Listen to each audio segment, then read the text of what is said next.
David Torres, and two other board members are trying to get here as fast as they can. We're going to go ahead and start because we have to cover as much as we can so we can get the 6 o'clock meeting. A certification of public notice. I certify that this meeting was posted in accordance with the Opens Meeting Act. Okay, we start with the discussion of 2026 budget amendments. Good afternoon, President Flores, board members. Tonight we hold our second budget workshop for the upcoming 25-26 school year. And, short timeline since we do have to make it, we'll go through it. But I'll begin where we left off last meeting. And provide an update on the legislative session as it currently stands.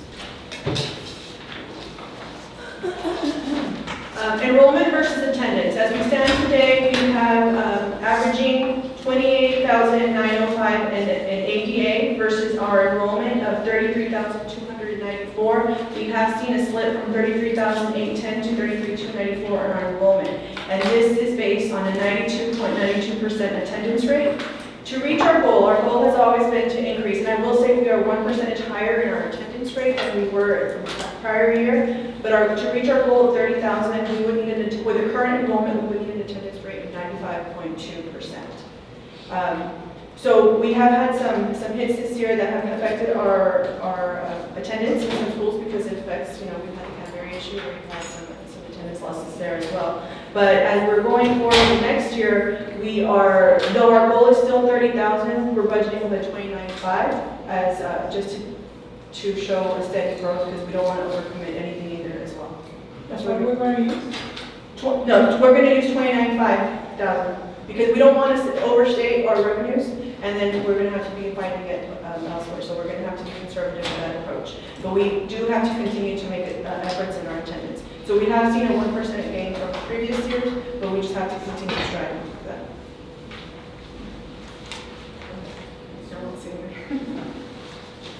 Okay, our tax rate history. This is actually good. We've had this big dip. We started at 2017 at 1.23% total tax rate. I'm sorry, not percent. 1.23 dollar per $100,000 value of properties. Now you'll see that large dip from 22 to 23, and that is due to House Bill 3. They added that whole compression component. So we'll see that drop, and we have continuously, slowly have dropped. Our projected 2025 tax rate, and that is based on our current preliminary property values, is estimated to be a total of 0.8475. That is subject to change based on legislative rulings, and that is due to the homestead exemption that they're trying to increase from 100,000 to 140,000. So that's going to take effect because based on our comptroller's values, that will affect our property values or our summary finance statements. But just so that we can add to that, as we compare to any other district, we are the lowest right now. This is an order from total tax rate comparison. It goes down into the following. We are the lowest tax rate, followed by Wesco and so on. We have 87.27, and we predict it to be 84.75. Now, of course, this is our tax compression is based on property values, and our focus for legislative session is major tax relief, so we should be impacted pending the final bill. This is how our preliminary values came in from the appraisal district.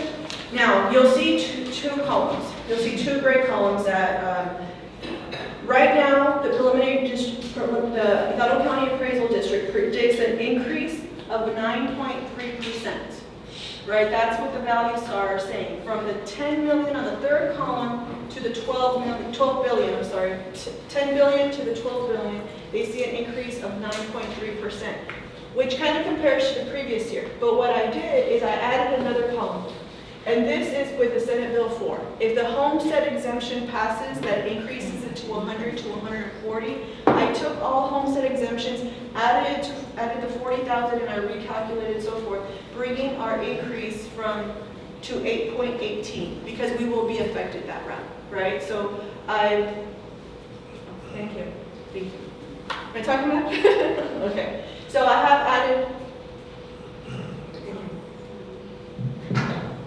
have added that component to see. Now, it looks looks great because it's saying that our collections based on 96% is going to increase from 75 to 81.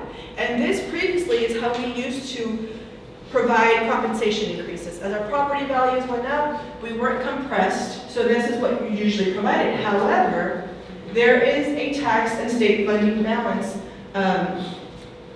state fund balancing act. State funding will be reduced due to the increase in collection. So this is what was previously used to be able to provide those increase in inflation, increase in compensation. But as this goes up, our state funding goes down. That's the balancing act. So all our consultants, all our third-party guidance when we speak to Mount Casey is, if nothing changes with the state, expect no new revenues. That's really where we're at, right? The other reality is that 140. How much are we going to lose from that? Right here, the 6 million, because I did that comparison here too. So in tax collections, right? And then we'll see the effect in the state funding component, right? Yes. It is a lot. So in that process there. Okay.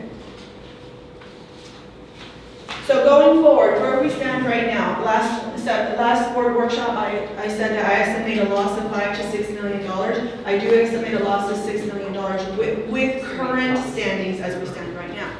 Now, current guidance, I'll reiterate that states to predict no new revenues if the state bills do not come through. Now, we have talked about raises, and if we do something similar that was done this year, and that is tiered compensation for our teachers and overall for any other staff, plus the mid-year stipend, we're looking at an increase of $7.8 million, which will increase our deficit to $13 to $14 million.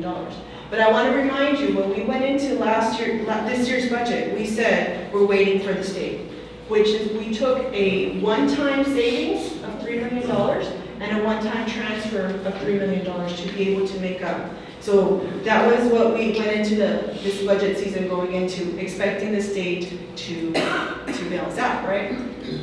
But it gets interesting as we move forward. Okay? And this is just a detail of our fund balance, but just what fund and where it's affected. And here is actually how we got there. So currently our budgeted fund balance unassigned is $55,933,000. That's that $3 million savings that we said we were going to use. We have not touched it unless we need to, and that's where we're watching that closely. And all the pools, special education, as we know, we don't get fully funded for it, and that will come up in our legislative update going forward. And this is just a history of how we got there. But I need to also explain some considerations that we need to look for as we go forward with our fund balance. We have our Edinburgh North Drainage project estimated at 1.3 currently. Was not within our budget this coming year, so that's something that we need to consider. Also, in your packet, I included 2 emails with the USD and TEA. We got a notice on March 31st that effective March 28th, all previously approved ESSER liquidation extensions have been canceled. So what does that mean to us? That as of March 28th, everything that we committed to pay or projects and for our case, it was 100% HVAC projects, has been stopped. And they said it's up to you. They gave us a note saying it's up to you. You decide, you take the risk or you don't take the risk. Well, we committed those projects based on We committed those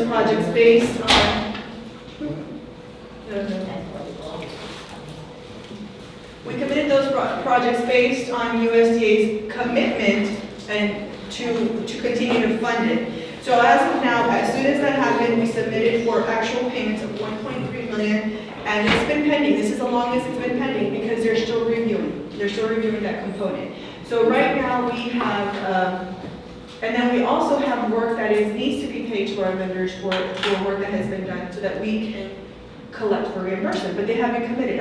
We've been in communications with TEA as far as what do we do in this situation, because we are obligated as they are obligated to fulfill it for us as well. However, they're still fighting that battle for us. And I have a real big concern on this bill because, yes, I remember when ESSER came out, I advised this board and our Sue at the time that we need to get started and get them done because the government's gonna freeze the monies. I don't know if you guys remember, I kept saying, Oh, yes, I remember that conversation. and you know what? We're at this point, they froze the money, ain't gonna come back, I promise you. So now we're gonna be stuck with a lot of money that we owe our contractors and the projects to make sure that we do what we're supposed to do. And I know when ESSER came out, 80% of ESSER was air quality concerns. Air quality, 20% teacher retention, recruitment. And, you know, at the time, I just say, we didn't do a good thing because we didn't provide the air quality that we wanted to do. And I know from a district-wide project, we kind of had to cut it down because the money wasn't there, and we kept cutting it and cutting it and cutting it. So now we're in a position that we owe a lot of money to the government. And if I may add to that. Yes, Ms. Levy. And you're correct, but we also had the delay of all the different parts and everything that we weren't the only one that was affected during COVID for all the repairs of the HVAC. That was also a huge delay for everybody throughout the whole United States, who, however they wanted to use the funds. Well, and we did get an extension up until March 2026. 2026, so we were working with that timeline, and then on the 31st, we got a notice, you've been cut off the 28th. So immediately, we contacted our contractors for those projects, and we said, halt until we know more information. So we submitted everything that we had already paid, that's 1.3, which is still pending to be received from the state, and then we do have other commitments that we have to pay our vendors for, right? So at this point, we're at 3.6. yes. So to make it a total of approximately $5 million. And we run the risk of the USDE not covering that cost for us, because they're still negotiating and they're still trying to. And I know that administrators that were in charge of budget, and it wasn't you, was saying, oh, they're gonna give us extensions. I know they're not gonna give us extensions. They kept telling the board, Right. we're gonna get an extension, don't worry, we're gonna get an extension. From the beginning, they said, we gotta finish it by this date, because we don't guarantee nothing after this date. And that's why me, being a former super, I finished my project on time. In a year and a half, I was the first one to finish all the HVAC air quality projects. Because I knew that the deadline is a deadline when it comes to money, because they want to recoup it back. And another effect would be the recurring prior year compensation that we went into with the intent that they would give us the state funding coming in. So that's some components that we need to consider as we talk about our fund balance. So what's the total? Okay, so here, Total. 5, 6.5, and another, this is about $7 million. So 14 plus that, about $20 million effect. Thank you. I'm sorry, my target is, but on the separation, we're talking about everyone during public estimates. Where are we at currently, if you know, Ms. Felix, where are we at with Canada? Well, that will be discussed later. Yes, we are going to, we have a status update on the outside of Canterbury, which we're about 2 weeks out for the outside drainage, and then we're going to provide an update on the inside. Okay, because I'm assuming, our consultant, Mr. Prasad, is going to be speaking, right? Correct. Because I was just giving some information about one of the vendors that we just hired, just on certain things that they're doing that are not on this, or not from the direction of the school district, the school board has approved them to do. So if we can get more information. Yes.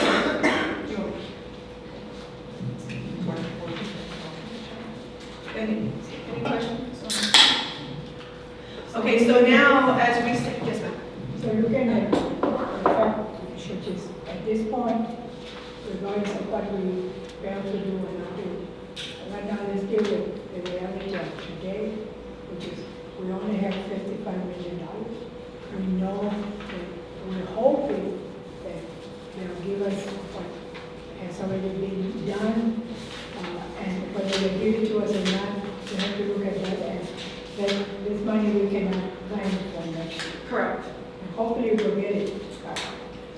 It's not looking I'll show you how the models are coming in from Oak Casey that shows us the areas that will be getting those money components. And you're right, it does not look like we're gonna be getting that increase in inflation cost or for recurring compensation. It doesn't look like it because I'll get to that component. Going back to the fund balance, what is the percentage?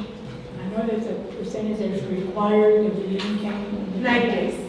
Huh? 90 days is a requirement, it's like the 3 months. Now they have reduced it to 60 and I should have done the calculation, I didn't. I will get that calculation for you because I have to take the current expenditures and I'll go from there. Is it going to be? Oh, it's going to be more than that. It's required to be more than that. Yeah, Yes. that's another thing that needs to be considered. Correct. But that's a requirement, you've got to have that as a fund balance or match. Yes. They give us two formulas, a $55 million, how many days is, and then a 35 million, because we're short 20 million. So, you gotta subtract 20 from that to be a true picture. Correct. I will get that for the next one. Any other questions?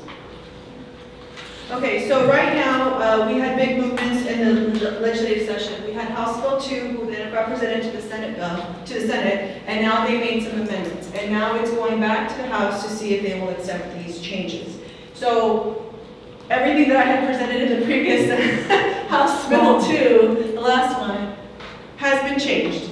So here where we thought $395 increase in our allotment has now been $55. And that 55 is a big question mark. Yes, Huge. it's still a question mark, but this is what they're proposing at that end. From $395, where we had to do the split of what would go to teachers, what would go to other employees, is now $55, and a portion of that is to non-administrative employee salary.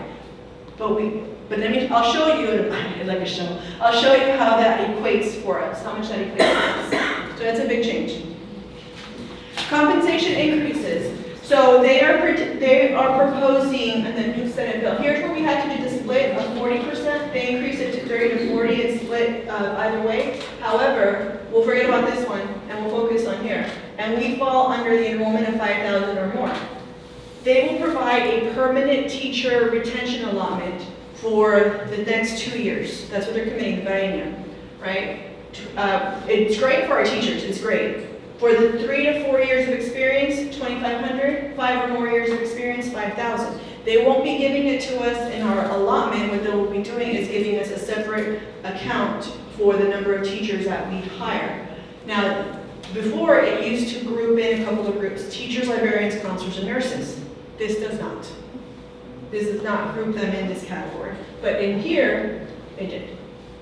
Right? So who's grouped in this category? Yeah. Just teachers. New or existing? All teachers, all teachers. So, okay, so good question, because here it's only 3 to 4. Now, it does not give us money for the 0 to 2. Is it new teachers to 2 years? It does not give us any monies for them. It gives us from 3 to 4 of 25, and 5 or more, 5,000. When is this? When is this? Well, this is going to go back to the House, right? So this would be for next year. But it has to go through the approval, because there's a lot of discussion. Because what this doesn't do is, they're giving us $8 billion for not us, but all school funding. But it's restricted and tied to certain categories, which is great for certain parties, right? Yeah. Which is good. Okay?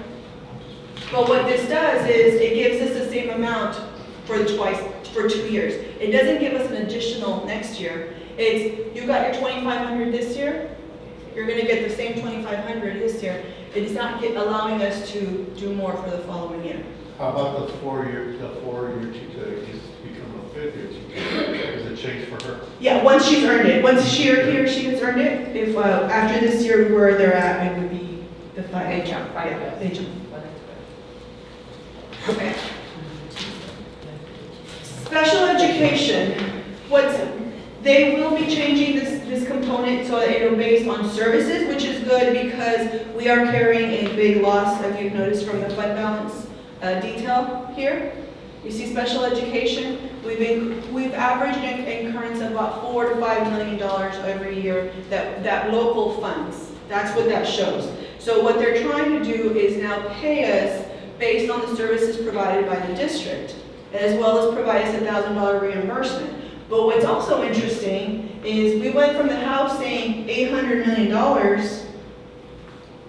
to now $250 million, right? So we need to see how that is going to play itself out. And this won't begin, not next year, it'll begin the following year, in 26, 27. School safety allotment is pretty similar. I've seen that it's 430 million. Fine arts allotment that was 15 million goes away. Sorry. Okay, and they're making big strides with the teacher incentive allotment. Now, they'll enhance it for next year. They'll enhance in 25, 26, but they'll make amendments and they'll change and add other components in 26, 27. So that's where their focus is. We're in House Bill 3, we were focused on taxes and so forth. This is primarily focused on teachers. Okay. Early education allotment, we'll see a slight increase in that, where it's not now just for educationally disadvantaged students, it's now all students from K to 3. They'll give us an amount for that.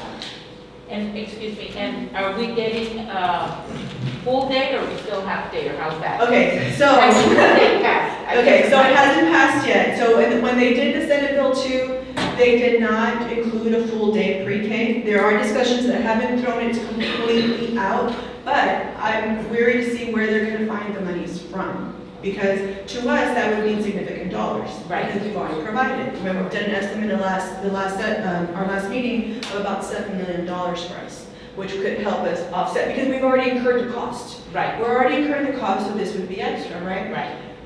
But there's no been determination. But they do say we'll reallocate some allotments to benefit districts. But they didn't say, I'm going to pay you full. It may give us an extra, but it's not finalized yet. And there's a statement in there somewhere that in 26, 27, those non-eligible students will have to pay tuition. So that's the next one. Yes. So here we go. Ms. Peters, on this page 14, the House version and the Senate version, it says will be used to pay for math academies, and on the Senate will be used to pay for math academies. I'm glad that they realize that our math scores, and I'm waiting for those scores this coming Friday to see what they're going to look. Yes. But that they're taking notice that our math is low, and I guess overall in all the country. Yeah, so now we have the reading academies. Yes, but pre-K 3. Yes. And I know that what I had heard, the Senate has recognized that we were one of the largest districts to have the pre-K 3 and 4. So they recognize that up there. Yes, they do. And that they're recognizing that it's the K-3 students that we need to work on those fundamentals of math with it as they go up. Okay, so here they have the pre-kindergarten, which is very interesting about this one, is that starting in 27, 28, what I would like to interpret is new full-day pre-K. So our program is not new, right? But they're saying new full-day pre-K programs must have received approval to provide these services to them, right? But look at the bottom one. Districts partnering with private providers must share 85% of the generated revenues, right? So, but I'm hanging on the word new because our program isn't new. Our program isn't new. So we need to see what their intent on this one is and how it will affect us. I'm really just hoping that they fund this for full day pre-K. So when we're saying private provider, are we talking about it? No, they're not private. They're not private. But like, no, there's daycare programs, they do daycare, MOUs. Yeah. Oh. I know that Donna School District is doing. Yeah, we have some surrounding districts. Yes. But at this point, we'll have to share it. And that's a significant portion to share. If we go that route. If we go that route. And if this passes, right? We're Right, saying if it passes, correct. Which is out of our hands. Okay. Okay, comp education, comp ed, they were going to increase the rates in 26, 27. They are not going to increase the rates under Senate bill. And comp ed planning to districts offering full day, there's no at this point, they have not committed to full day. And it will repeal the 55% spending cap, which sounds great for the comp ed, however, it affects local, because we get 45% of that portion, right? So it will affect our local revenue that we receive to do certain things, but it would be great for comp ed. And we need to spend the right percentage for direct services to both of us. Correct. Increasing bilingual education, the House had proposed increasing funding rates beginning 26-27. There is no increasing to the allotment. And then it will provide 10 million, but 10 million spread out through all districts would not be significant to us. Okay, now this one was where I think it's very interesting. We have Mokasey who ran, they did a model for all districts and they ran how it would affect us. So $8 billion sounds great. But let me show you where it hits, right? It takes our numbers, it takes our projections, it takes our property values, our ADA effect, and so forth, right? So the increase of $55, if we look at the first arrow, monies that we can use, regular allotment, I would call them, for the sake, I'll call them unrestricted, is $1.6 million. That is our increase of $55. To our district, our size, that's not significant. Early education allotment, where it says that we will they will pay us based on all students versus the education disadvantaged and or bilingual, is $547. So little nuggets here and there. School safety allotment will increase by $1 million, so that's a good, little, but it's restricted to what we can use that for, right? It's not for general inflation, the salary component. So if I were to read this, it's telling me that I only have $1,666,000 to basically offset our previous deficit. That's really what this is telling me. Okay, where the money is going is here. We have the teacher retention at 3 to 4 years, and the teachers with 5 or more years experience. That is where our $11 million increase is going. As opposed to the money going and we split it amongst our all parties, or a significant portion goes to the teachers, our monies are tied to teacher retention allotment. And, yes, okay, so, What about our non-certified professionals? no, this is non-certified professionals, Yeah. our teachers? No, they're non-certified teachers. No, there's no separate allotment for us. The only allotment is for teachers. So they basically want us to use our $1 million that's up there for everything else. Yes, for all, and a portion of that is to provide as what we can for our non-administrative staff. So taking away that 1.6 million, we still gotta come up with 18.4 million out of our fund balance to make Which it. is 55 now. Which is but that's with the 5 million not getting reimbursed by USD, and that's with the 6 that we carried over from last year that we were expecting the state to come into. I know we're in for the 6, because we had said we're gonna take care of the staff and use that 6 million because we take care of our staff bottom line. So we already knew that 6 million wasn't coming back, even though we were hoping that the state would give it back. But we did it because this board takes care of its staff, knowing. So let's take the 6 million from the formula, and we still have a big deficit because the state's not doing what they need to do for the school districts. So taking that into account, that's here. So where we had, this here. We had said 6 million off the bat, a reminder of where we got those, right? Anything similar to what we have now would be an increase of 7.8. But we take the teacher component out of that because we're getting that funded separately. I did the calculation, I did it. I think that's another $2 to $3 million for our staff to do the same thing that we did, which would put us in a deficit of 13 to 14 million, not counting our fund balance considerations that we would take into account. Okay, so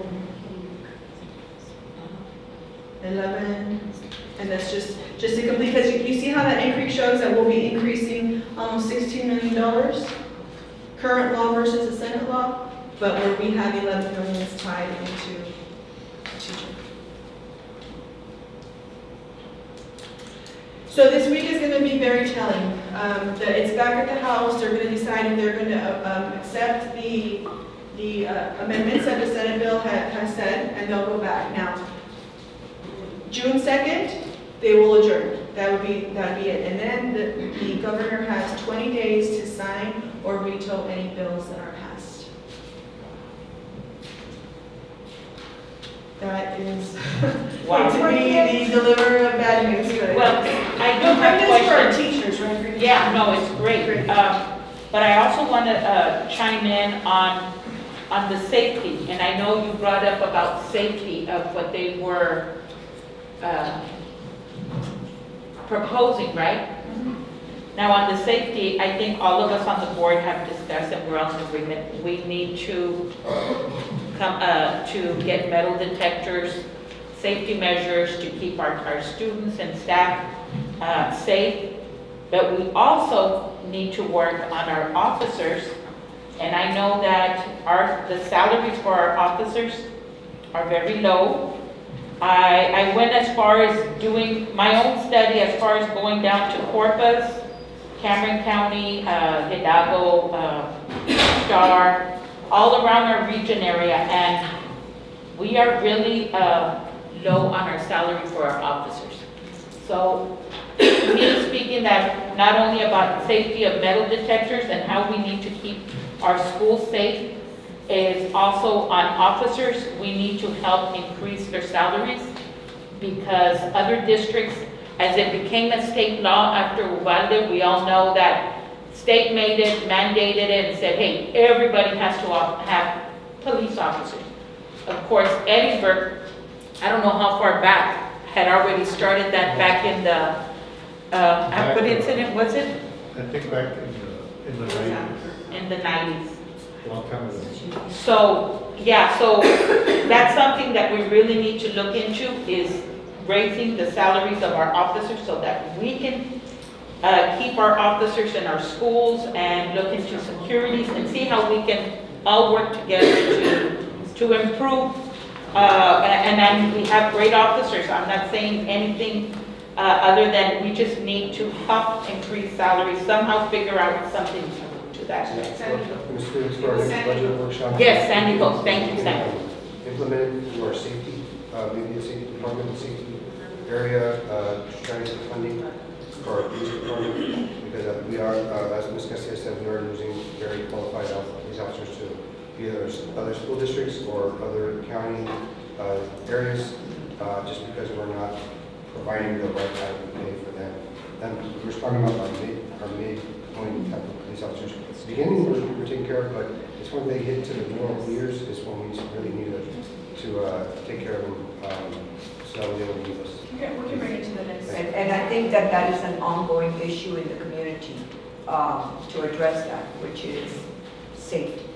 The safety of our students, the safety of our staff, and also what are we going to do, as Mr. Salinas says, for our staff. So I think it's very evident that we have two priorities here, which is the safety and what we're going to do for that, but also to keep in mind our teachers. So I think it's obvious as we go into further budget what should be our two top priorities.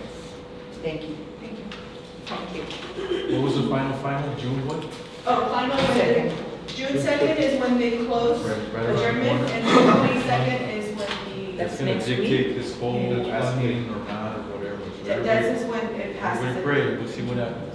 Yeah, we all need to. We'll figure it out. Appreciate it. Thank you. Well, thank you. Thank you, Dan. I need a motion, any other questions by the board? So moved. Motion for adjournment, got a Second. motion and a second, all in favor, raise your right hand, all opposed, same sign, motion carries.